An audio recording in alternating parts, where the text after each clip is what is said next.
Hello everyone, welcome to Commerce Studies. Today our topic is preliminary expenses. Guys हम जो income tax का subject पढ़ रहे हैं उस सब्जेक्ट में अभी हमने लॉन्ग क्वेश्चंस काफ़ी कर लिए हैं, लेकिन उसके बाद कुछ ना शॉर्ट क्वेश्चंस बनते हैं कि प्रीलिमिनरी एक्सपेंस क्या होता है, साइंटिफिक रिसर्च क्या होता है। तो कुछ शॉर्ट नोट के लिए मैं आपको कुछ जो मोस्ट इम्पॉर्टेंट नोट हैं उनके बारे में हम डिस्कस करेंगे। तो सबसे पहले मैंने शुरू किया है वो है प्रीलिमिनरी एक्सपेंसेस। इसके बाद बहुत शॉर्ट वीडियोस जिसमें हम इम्पॉर्टेंट नोट्स जो हैं वो कवर करेंगे। तो पहले हम कर रहे हैं प्रीलिमिनरी एक्सपेंसेस। मैं आपको ये शॉर्ट में बता देती हूँ कि जो ये टॉपिक है वो आपका पीजीबीपी चैप्टर में से आपको मिल जाएगा, जो अलाउएबल और नॉट अलाउएबल एक्सपेंसेस है। तो ये एक एक्सपेंस है जिसको एक तरह से हम कहते हैं कि 5 मार्क्स में आपको अलग से भी पूछ सकते हैं, राइट। तो इसको शुरू करते हैं। प्रीलिमिनरी एक्सपेंस क्या होता है? देखो, जैसे नेम से ही क्लियर है कि प्रीलिमिनरी मतलब को जो कंपनी को स्टार्ट होने से पहले जो खर्चे करने पड़ते हैं उसे प्रीलिमिनरी एक्सपेंसेस कह देते हैं। ये कंटेंट हम बाद में पढ़ते हैं, पहले हम सिंपल डिस्कस करते हैं कि प्रीलिमिनरी एक्सपेंसेस होते क्या हैं। प्रीलिमिनरी एक्सपेंसेस मीन्स कि जो कंपनी के स्टार्ट होने से पहले के खर्चे हैं तो उसे प्रीलिमिनरी एक्सपेंसेस कह देते हैं। अब देखो कौन सी कंपनी, इसका सेक्शन आप याद रख लेना 30D इसका सेक्शन है, इसको याद कर लेना। और इसका अगर रूल देखें तो 6A रूल होता है, तो इसका आपको याद हो जाएगा। Next is eligible SSC. तो ये कहते हैं किस बंदे को ये एक्सपेंसेस, किसके लिए कौन बंदा एलिजिबल है। अब ये कुछ खर्चे हैं, जैसे पहले मैं आपको सिंपल बता देती हूँ कि जैसे सपोज करो हमारा प्रॉफिट हुआ है 1 लाख का। अब ये कुछ हमारे खर्चे हैं प्रीलिमिनरी, तो इसमें से हम माइनस करके जो बचेगा उस पर टैक्स देंगे ना। तो ये हम पहला एक इम्पॉर्टेंट एक्सपेंस पढ़ रहे हैं कि जिसकी कितनी अमाउंट हम माइनस कर सकते हैं और जिसके क्या रूल्स हैं माइनस करने के लिए प्रॉफिट में से, तो उसके बारे में हम पढ़ रहे हैं।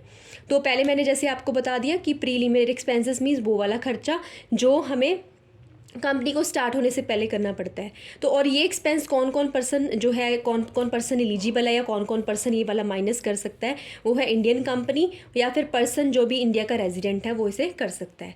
Next is timing and purpose of expenditure, कि ये क्या कंपनी के शुरू होने से पहले का खर्चा हो और after the commencement of business, मतलब बिजनेस शुरू होने का बाद का हो, लेकिन जैसे हमने बिजनेस में कोई एक्सटेंशन की है उस तरह का अगर कोई खर्चा है तो वो भी इसमें आएगा। वैसे तो बेसिकली इसमें क्या होता है, बिजनेस स्टार्ट होने से पहले के खर्चे, या कई बार क्या होता है कि बिजनेस हमारा चल रहा है लेकिन एक्सटेंशन कर रहे हैं तो भी एक तरह से नया ही काम हो गया, तो उसका जो खर्चा है वो प्रीलिमिनरी एक्सपेंसेस में आता है। नेक्स्ट है उसमें खर्चे कौन से आते हैं। जैसे देखो आप नया बिजनेस शुरू कर रहे हो तो आप एक रिपोर्ट बना के देखोगे फिजिबिलिटी चेक करने के लिए। फिजिबिलिटी होता है ये चेक करना कि आप मान लो मैं कह रही हूँ कि मैंने ना ऐसा कोई बिजनेस शुरू करना है कि जैसे जिसमें कोई भी ऐसा बिज़नेस शुरू करना है जिसमें मान लो हमें फिजिबिलिटी चेक करनी है कि जो मैं बिज़नेस मेरे मन में है मैं इस तरह का बिज़नेस शुरू करूं तो वो क्या मैं कर पाऊंगी या नहीं। तो वो क्या उसकी फिजिबिलिटी क्या है, एक्चुअल में पॉसिबल है या नहीं। तो उसके लिए एक रिपोर्ट बनानी पड़ती है। वो उस रिपोर्ट बनाने का जितना भी खर्चा आता है वो, प्लस प्रोजेक्ट रिपोर्ट हमें बनानी पड़ती है, उसका खर्चा जितना भी आ रहा है वो, या फिर हमें कोई लीगल चार्जेस कंपनी को स्टार्ट में करने से पहले कुछ चार्जेस हमें पे करने पड़ते हैं ना, कोई रजिस्ट्रेशन के या किसी भी तरह के, तो वो सारे खर्चे प्रीलिमिनरी में आ जाते हैं। ऐसे ही कोई कंपनी है उसे कोई प्रिंटिंग करवाना है, एमओए एओए अपना, तो उसके जो खर्चे होते हैं वो भी इसमें आ जाते हैं। एमओए होता है मेमोरेंडम ऑफ एसोसिएशन, कंपनी ने अपने रूल्स प्रिंट कराने हैं, कोई रजिस्ट्रेशन के लिए कोई फॉर्म फिल करना है, तो बहुत सारी फॉर्मेलिटीज़ होती हैं। जो जितने भी खर्चे हैं वो प्रीलिमिनरी एक्सपेंस में आ जाएंगे। इसके अलावा कोई रजिस्ट्रेशन की फ़ीस पे की है हमने किसी को, या फिर कोई खर्चा किया है जो हमें कंपनी स्टार्ट करने से रिलेटेड है, तो इस तरह के खर्चे, ये सारे खर्चे किस में आएंगे, प्रीलिमिनरी एक्सपेंस में आएंगे। और ये हम अपने प्रॉफिट में से माइनस कर सकते हैं, लेकिन इसके कुछ रूल हैं कैसे माइनस करोगे आप।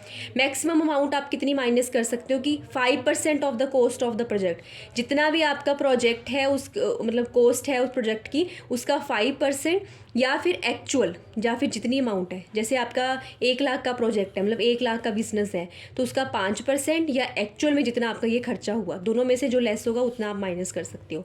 नेक्स्ट इज कितनी अमाउंट। अब एक बार में पूरे प्रीलिमिनरी एक्सपेंसेस आप माइनस नहीं करोगे। आपके जितना भी खर्चा हुआ, सपोज करो आपका सारा खर्चा हुआ 1 लाख का, ठीक है। अब ये 1 लाख को आप क्या करोगे, जैसे मैंने आपको बताया 1 लाख का खर्चा हुआ, तो 1 लाख को आप 5 ईयर्स में डिवाइड कर दोगे। तो एक एक ईयर का जितना भी बना हम उतना लिखेंगे। अगर 1 लाख को हम 5 भागों में डिवाइड कर दें, 5 पार्ट्स में डिवाइड कर दें, तो हमारा 20,000 आ गया। ठीक है, एक बार चेक कर लेना। हाँ 20,000 आ गया। तो 20,000 जो है हर साल हम माइनस करेंगे, तो हमारा जो खर्चा टोटल है वो हम 5 साल में डिवाइड कर लेते हैं, जितना भी हमारा खर्चा। तो हाफ हाफ जितना भी बनता है 5 सालों के लिए वो 5 साल में डिवाइड होगा, ना कि एक ही साल में अब माइनस करोगे। ठीक है, जैसे मैंने आपको अभी बताया कि 1 लाख का टोटल खर्चा हुआ है, तो हम क्या करेंगे, उसको 5 से डिवाइड कर देंगे। ऐसे ही 2 लाख का खर्चा हुआ तो उसे 5 ईयर्स में डिवाइड कर देंगे, एक साल में सारा खर्चा हम नहीं डालेंगे। तो वो क्या होता है, प्रीलिमिनरी एक्सपेंसेस। आई थिंक आपको सारा क्लियर हो गया होगा कि कौन बंदा एलिजिबल है, कोई भी कंपनी या इंडिया का रेजिडेंट, टाइमिंग क्या है, कंपनी स्टार्ट होने से पहले के खर्चे, कौन कौन से खर्चे हैं वो आपको बता दिए, एमओए बनाने का, रजिस्ट्रेशन फीस पे करने का, मैक्सिमम अमाउंट क्या है 5% या फिर एक्चुअल जो लेस होगी, और अमाउंट कितनी है वो 5 ईयर तक हम डिवाइड कर देंगे। ये 5 मार्क्स के लिए आपको बहुत इंपॉर्टेंट है प्रीलिमिनरी एक्सपेंसेस। अगर आपको वीडियो अच्छी लगी हो तो लाइक कर देना और चैनल को सब्सक्राइब कर लेना।